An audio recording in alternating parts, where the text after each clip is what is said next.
Could the Duke Blue Devils be zeroing in on their point guard of the future? There's a new name to emerge in the recruiting world that we got to dive into. Hi, everybody. Dick Vitale. Hey, make sure you listen, man. The Locked On Blue Devils with J.J. Jackson. He's awesome, baby.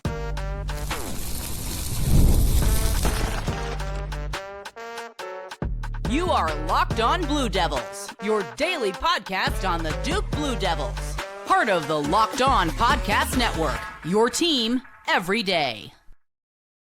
Hello, everybody. Welcome into another episode of the Locked On Blue Devils podcast. My name is JJ Jackson. It's so great to have you here with us today on Friday, August 22nd, 2025.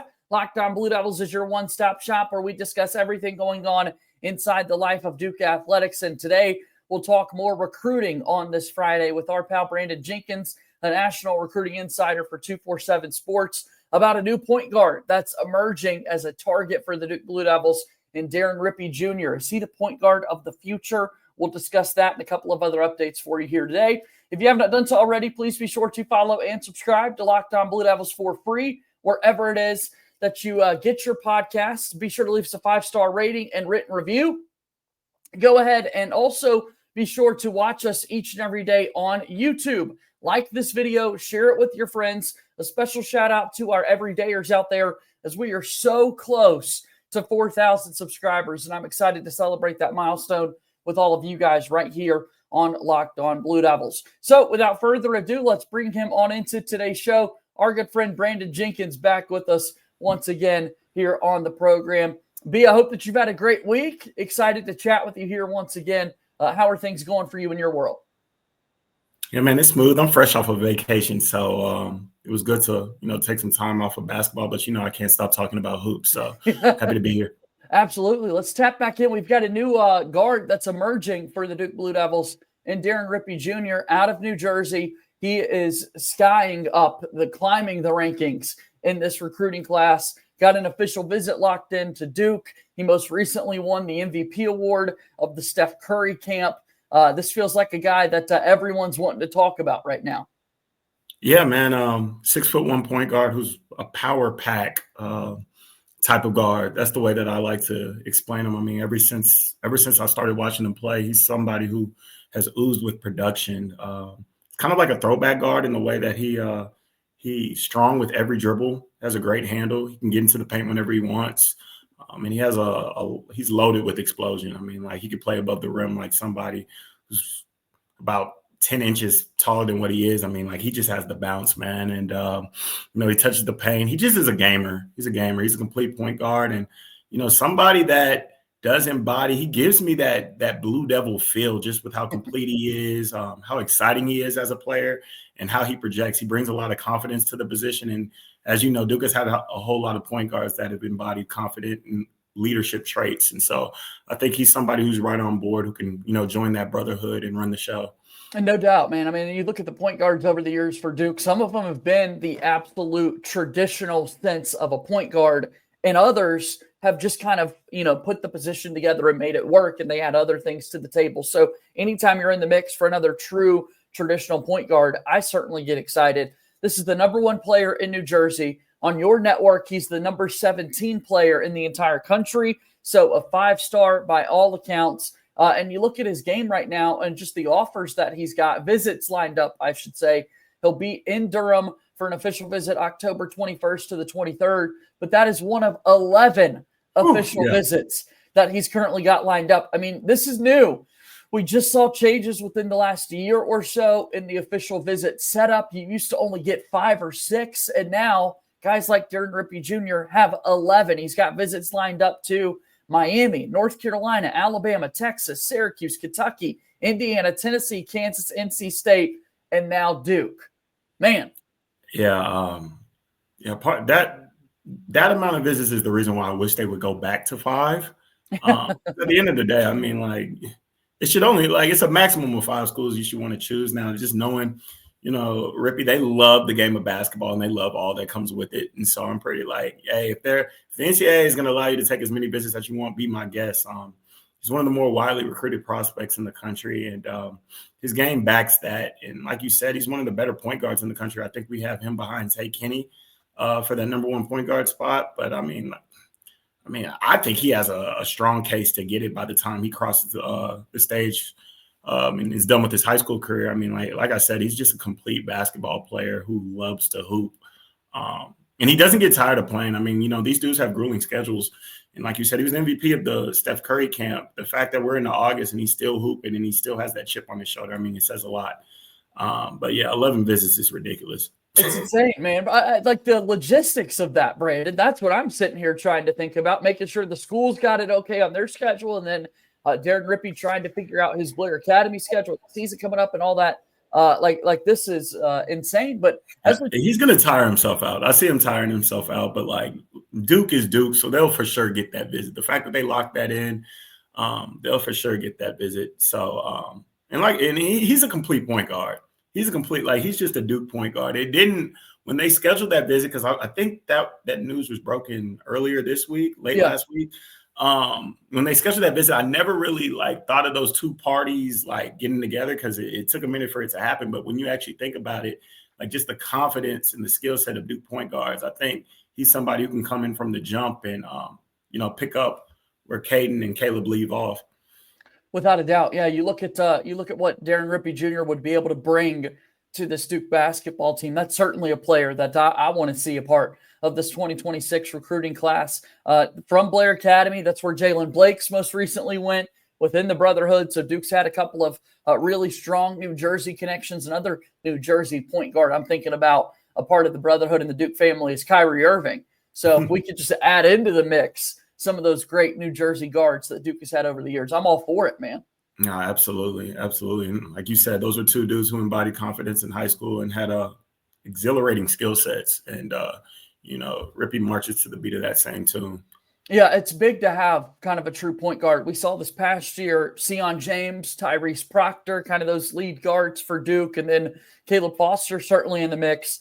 Those guys, though, aren't necessarily what you would classify a true point guard in the sense, right? You have Caleb Foster coming in this year. Caden Boozer fits that mold more so to a T than anybody. I think, though, when we're thinking about these true point guards in recent memory, is it fair from the Duke perspective, Brandon, to kind of compare them to the Jones brothers when you look at Trey and Tyus Jones? I don't know. Okay. I don't know because I like the pushback. Let me hear it. Yeah, Rippey is so good scoring the basketball. He's so good. Like I said, he's a complete player, so he balances it out. Throughout his high school career, he's been called upon to primarily be a scorer, but he has a natural feel for getting into the paint and locating others. Undersized Derrick Rose is what comes to mind when I watch him play. I know he's not a former Blue Devil, but somebody who is good enough to play for Duke right away, which is very hard to do, as we know, right. And can be an instant contributor.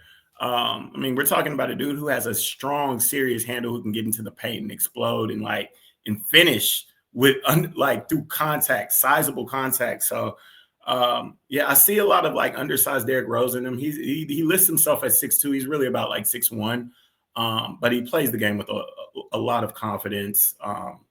And yeah, he just loves to play. Every possession he can generate, offense. And yeah, I think he's like a future one and done type dude in an era where positional size at the point guard spot matters a lot. I think he's able to get that done just with his ability to hoop and generate offense and contribute to winning.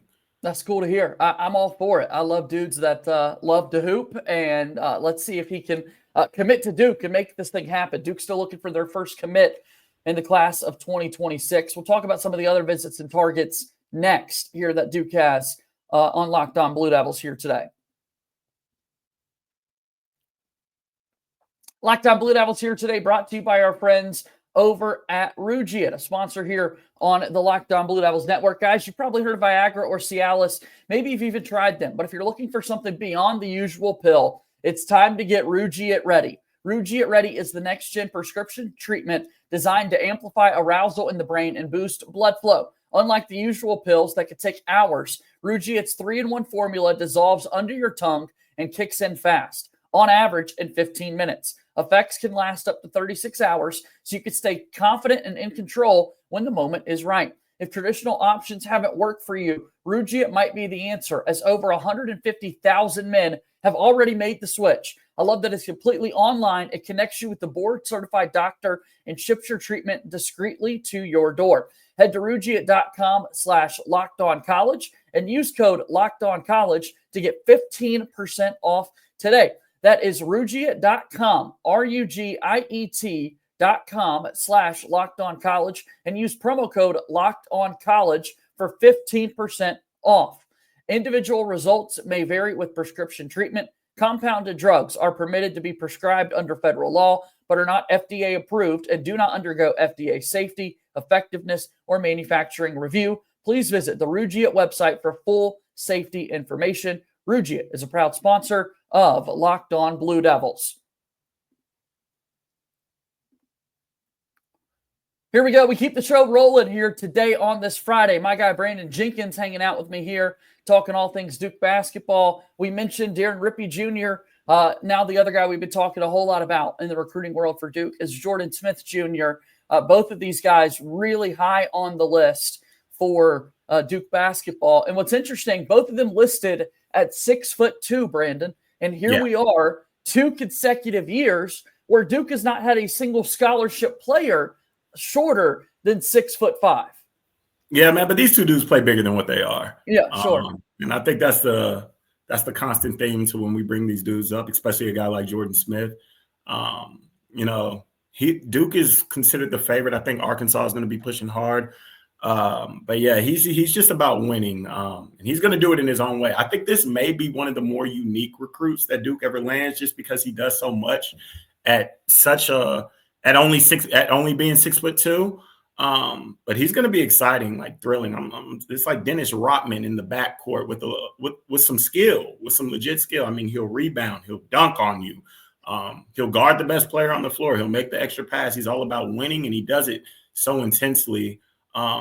Jordan Smith, and so it's just, I mean, like, we're talking about two dudes that they're prioritizing, that play bigger than what they are, and that are about winning and giving you instant minutes and instant offense.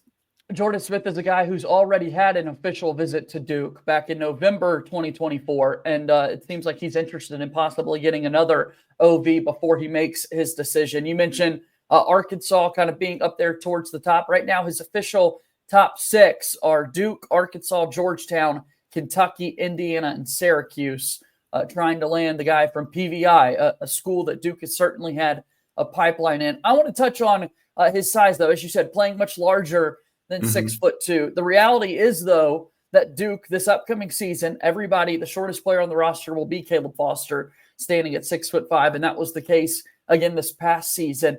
As a coach, what is that? I mean, when you watch Duke play this last year, passing lanes, it just felt evident. Is that kind of what you jump to when you see a team with that much length?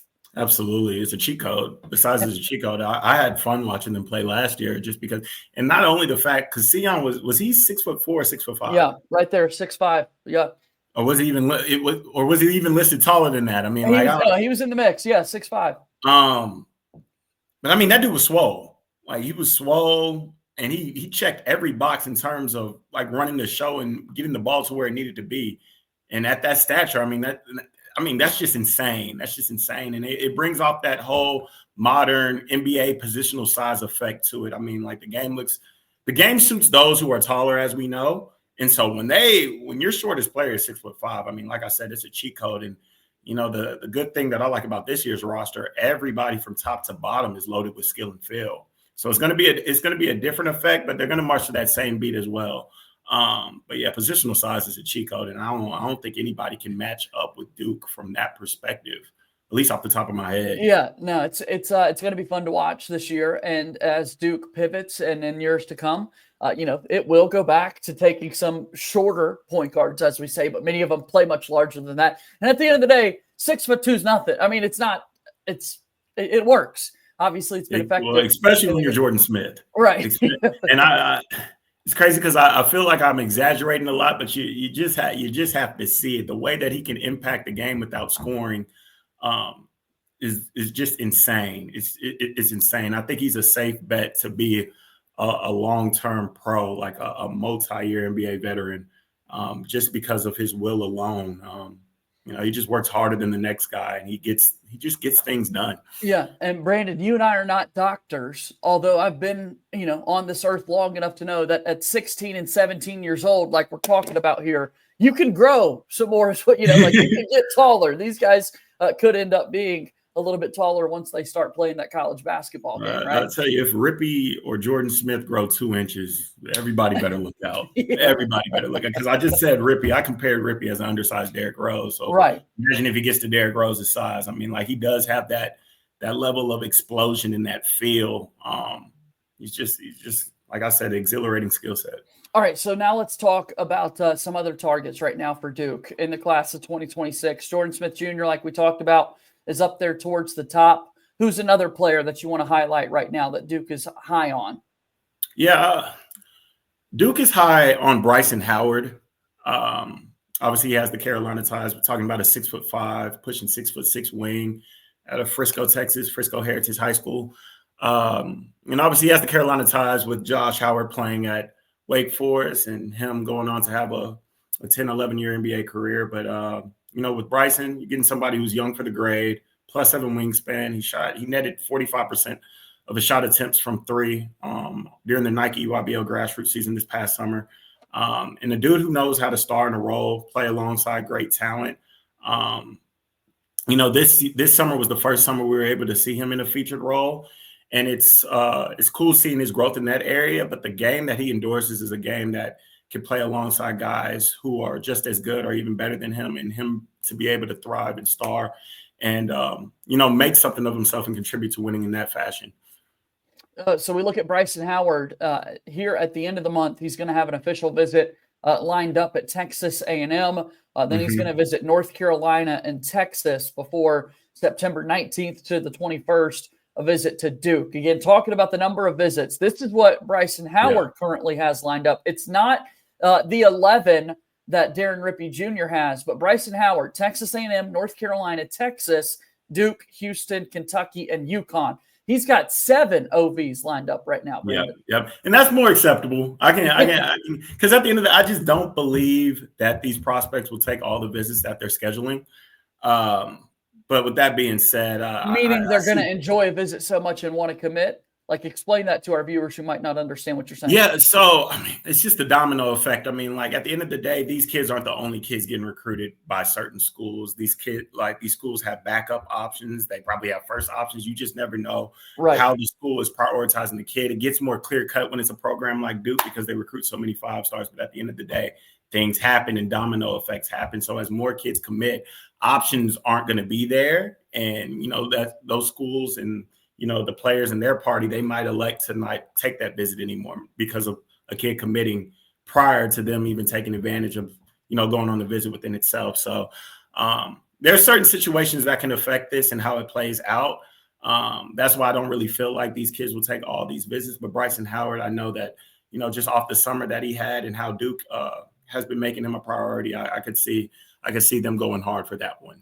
No doubt. All right, I want to talk a little bit more about some top targets that Duke's got in the class of 2026, and we'll continue that portion of our conversation after one more timeout here today. Locked On Blue Devils brought to you by our friends at FanDuel. August 26th is so close, 4 days away, and August 26th is officially FanDuel Futures Day, a brand new holiday for football fans who live for bold predictions and preseason hunches. For just 24 hours, FanDuel is giving you deals on NFL season predictions. So whether you're calling your MVP, eyeing a long shot division winner, or ready to crown your Super Bowl champ before week 1 even kicks off, this is your moment. Take a flyer on the MVP race. Who do you got taking that trophy back away from Josh Allen, who secured it a year ago? Also, Futures Day is going to be the great time to put in one of those long shot odd picks for the Super Bowl. How about our Carolina Panthers? Give them some love. They'll be down there on the charts. And how awesome would it be, not only if they win the Super Bowl, but you get a major payout from your future pick. Visit FanDuel app today and start planning your future bets now, because Futures Day is one day and one day only. FanDuel, play your game, a proud sponsor of Locked On Blue Devils. We keep going here talking Duke basketball recruiting. Just highlighted Bryson Howard, who's got some official visits or an official visit lined up to Duke in September. Already touched on Jordan Smith Jr. and Deron Rippey Jr. It's a loaded class of 2026 here for the Blue Devils. Let me throw Maximo Adams to you, a guy that you told us a little bit about last week, Brandon, but he continues to climb the charts a little bit. Now he's got an official visit set up with the Duke Blue Devils. Yeah, absolutely. A dual forward who can stretch the floor, has a great body. Like I said, he brings an advantage with the fact that he's played alongside like talent. He attended Sierra Canyon. I believe these kids transfer so much. But he attended Sierra Canyon and played alongside like talent, had a successful summer with, I believe, Team Why Not. And it's just a kid who could stretch the floor. He plays with a motor, and you could just tell that he loves the game just with the excitement and energy that he brings to it. And his game just translates at that 3-4 spot. That's very prototypical in the modern era of basketball. It seems like a guy that Duke would obviously like to have in their class when you look at the build of some of the wings that they've had over the years. Looking at some other guys, I know someone that you've been high on for a long, I could go back several months with you bringing his name up. Austin Goosby, another player that's on the radar here for Duke. Yeah, 6'5" guard out of Melissa, Texas. He's scheduled to take his visit at the end of the month. And like I said, this one is going to be interesting because I think Duke's man, I think we can both agree with this. I think their top priority is Jordan Smith. I mean, like just the way the connections rely, his reputation in the high school space and how productive he's been. I think Jordan Smith is going to be the top tier guy. They're bringing in Austin Goosby on a visit. Even though Jordan has already been on the visit prior to Jordan arriving on campus this year, Austin will be taking his visit first. And he's expected to take more. I think he has like a deep visit schedule, like 9 visits. So he's expected to go on all of them. But the thing is just how they prioritize Austin and how they prioritize Jordan when they boast similar games in different ways. I mean, at the end of the day, they want to check every box and impact the game without scoring. And Austin Goosby, he boasts a lot of upside. He moves differently than everybody else in the class.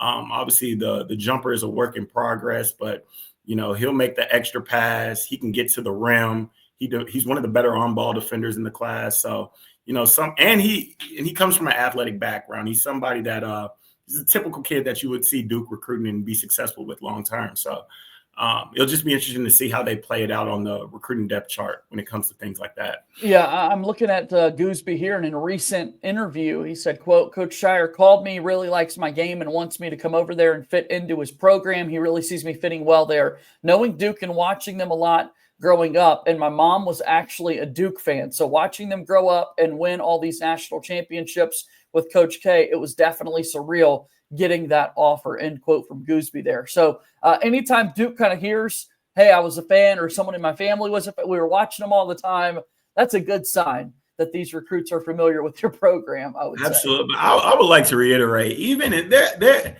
and I don't know, you could easily put me on the spot and I would answer it, I don't know. But there has to be some kid that was not a Duke fan that when they got that call from Duke, they knew they couldn't turn it down. Right. You know what I mean? They got the offer from Duke. They knew they couldn't turn it down. So, I mean, it's just one of those things, you know, if a Duke coach was to call me and be like, yo, like, do you think we can get this kid? My response is always going to be like, man, you're Duke. You can't bet against Duke. Don't really like it's just one of the things in this recruiting space that you really don't bet against. You have to like their odds just off the brand alone or the name. Yeah, no doubt. So we'll see. Goosby right now, a high ranker there for Duke. But the way you were describing it, does it feel like there's not a world where Jordan Smith Jr. and Austin Goosby are part of this class? I mean, I've seen Duke try to look. I mean, I remember when, what was that, the class of 2024, because they brought in a whole bunch of dudes. I couldn't even name them all. Obviously, you know how this space goes, but they had a loaded class in 2024. Yeah. I think that's the that this past year, and Cooper and all them. Right. And I remember I was on the phone with one of the coaches, and they were still talking about like where BJ Edgecombe is going. So Duke is not afraid to like stack this thing up. Yeah.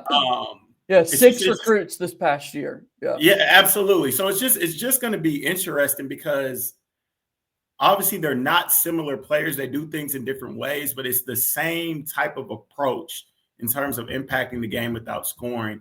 And, you know, shooting is at a premium in this day and age. And, you know, these two dudes, if you ask them what they need to work on the most, it's probably going to be their jump shot.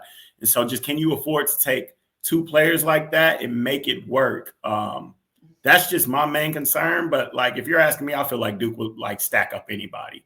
Yeah, that's kind of been the trend they've gone for. Yeah, absolutely. I'm just thinking about it from like a Shire X's and O's systematic perspective, because how do you make it work? Like, how do you make it can work? But like, how? I mean, at the end of the day, somebody's going to have to be a flamethrower from downtown. Okay, so as we sort of transition here, I definitely want to give some folks some love on the class of 2027, because you're starting to make contact and you're seeing recruits attach themselves towards schools and whatnot. You talked a little bit about Marcus Spears Jr. this past week, who is climbing the rankings like crazy, one of the top players in the entire country, and Duke is certainly in the mix for him. Kind of refresh us on his game and then maybe highlight a player or two as well. Yeah, Marcus Spears, pushing 6'8", out of Dallas Dynamic Prep. He's the son of, I never really got his football position down, but he's the son of Marcus Swagoo Spears. Yeah, defensive lineman. Defensive lineman for the Baltimore Ravens. And I believe he played for another team as well. Cowboys, yeah. Oh, wow. And I'm in Dallas. And you're in Texas. Somebody's gonna chop me off of that one. But played at LSU in college. Yeah, well, that's a big one. We're talking recruiting.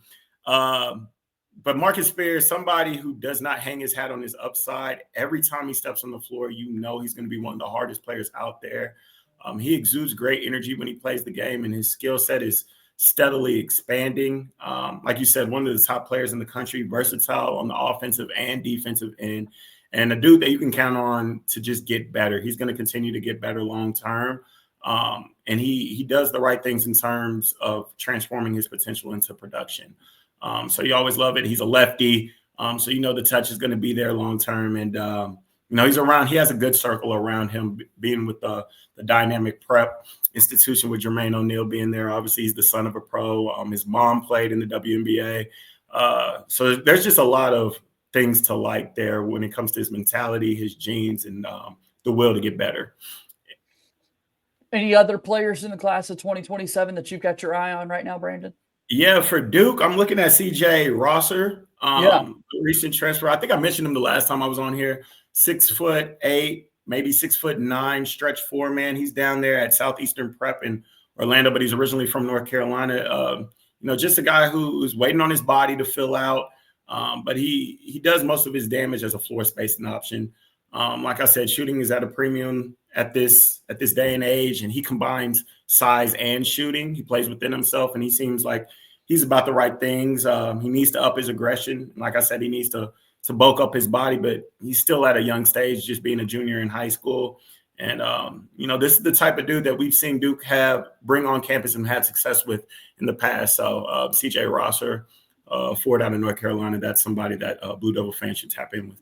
Absolutely. He's already been on an unofficial visit, being there a North Carolina native. And like you said, now transferring to high schools to play in Florida this upcoming year. So certainly going to stay tuned to all of this. Brandon, you're always incredible giving us these big time updates in the recruiting world. Duke fans love it. I get smarter every single time we talk, but tell us a little bit about your work on YouTube here. Folks can see your handle there at bjenkins247. Shout out your team that you're working with there and what kind of coverage you guys have this time of year. Yeah, right now we're at 24/7 Sports. We're just locking in, tracking official visits, getting interviews on kids after they're done with their official visits, just to get a temperature on where they're leaning. It's still list cut season. It's commitment season more than anything else. So we're just trying to rally it up and let the top prospects in the country know that the best way to announce their decision is through 24/7 Sports via our YouTube channel. And so that's our top priority right now. So hopefully we can get a few Blue Devil commitments on the 24/7 Sports. That's what I'm saying, man. Yeah, if they're watching right now, go over and make this thing happen. Make that commitment happen with Brandon and the guys there. Good to see you, man. We'll do this again soon, okay? Absolutely. Appreciate you for having me on as always.